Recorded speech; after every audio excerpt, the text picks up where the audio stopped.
వి gold trusted gold buyers తాకట్టులో ఉన్న బంగారాన్ని విడిపించి ఈ రోజు ఉన్న మార్కెట్ ధరకే కొనబడును. మరిన్ని వివరాలకు సంప్రదించండి 7710 చాలా మంది పేద ప్రజలు చెప్పులు అరిగేల ఆఫీసుల చుట్టూ తిరిగి గత 10 సంవత్సరాలుగా ఎన్నిసార్లు వాళ్ళు మొరబెట్టుకున్నా కూడా గత బీఆర్ఎస్ ప్రభుత్వం కొత్త రేషన్ కార్డులు ఇవ్వలేని పరిస్థితి. ఆ పరిస్థితి నుండి మన ప్రభుత్వం, పేదల ప్రభుత్వం, మీరు కోరిచ్చినటువంటి ఇందిరా ప్రభుత్వం, ఇందిరమ్మ రాజ్యంలో పేదలకు న్యాయం జరగాలని చెప్పేసి మనకు కొత్త రేషన్ కార్డుల ప్రక్రియ, అదేవిధంగా ఈరోజు మనం అందరికీ మన మహబూబాద్ మండల పరిధిలో 4,000 మంది, అంటే కొత్త రేషన్ కార్డులలో మనం మొత్తం నూతనంగా ఎంతమంది అయితే వచ్చారో కొత్త రేషన్ కార్డులతో పాటుగా పాత రేషన్ కార్డులో కొంతమంది ఎవరైతే వారి పేరు నమోదు కాలేదు వారి పేర్లు కూడా అందులో జత చేసి మొత్తం 4,000 మంది మన మహబూబాద్ మండలంలోనే ఈ లబ్ధిదారుల ప్రక్రియ ఈరోజు చాలా గొప్పగా జరుగుతూ ఉంది.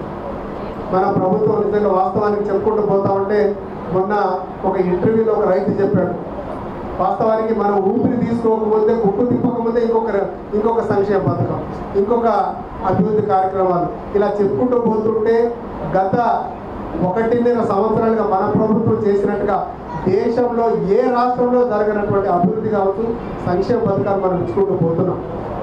కేవలం ఇప్పుడు మన ఇవన్నీ అడ్వర్టైజ్మెంట్ కావాలి, 10 మందికి తెలియజేయాలంటే స్థానికంగా మనకు స్థానిక లీడర్లు మన ఈ ప్రక్రియను మనం ఇప్పుడు ఎంచుకొని మన ప్రభుత్వం తీసుకున్నటువంటి సంక్షేమ పథకాలు ప్రజలకు తీసుకెళ్లాల్సిందిగా కోరుతున్నాం.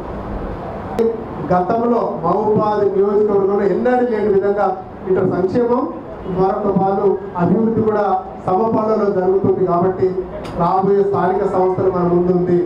అమలారా మీరందరూ ప్రతి ఒక్కరికి ఇంటింటికి తిరిగి మీరు తీసుకుంటున్నటువంటి సంక్షేమ పథకాలు కావచ్చు, మీ ఇంటి ముందు వేసినటువంటి రోడ్లే కావచ్చు, డ్రైనేజ్లే కావచ్చు, 10 మందికి తెలియజేసి మన కాంగ్రెస్ పార్టీ నుంచి మనం ఎవరికైతే టికెట్లు ఇస్తామో వారిని భారీ మెజారిటీని గెలిపించే బాధ్యత.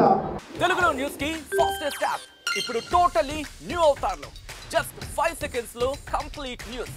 సోషల్ మీడియాలో ట్రెండ్స్ కి one stop solution. Live TV app voice search option తో ఇప్పుడే డౌన్లోడ్ చేయండి లేదా అప్డేట్ అయిపోండి. యాప్ లింక్ డిస్క్రిప్షన్ లో ఉంది.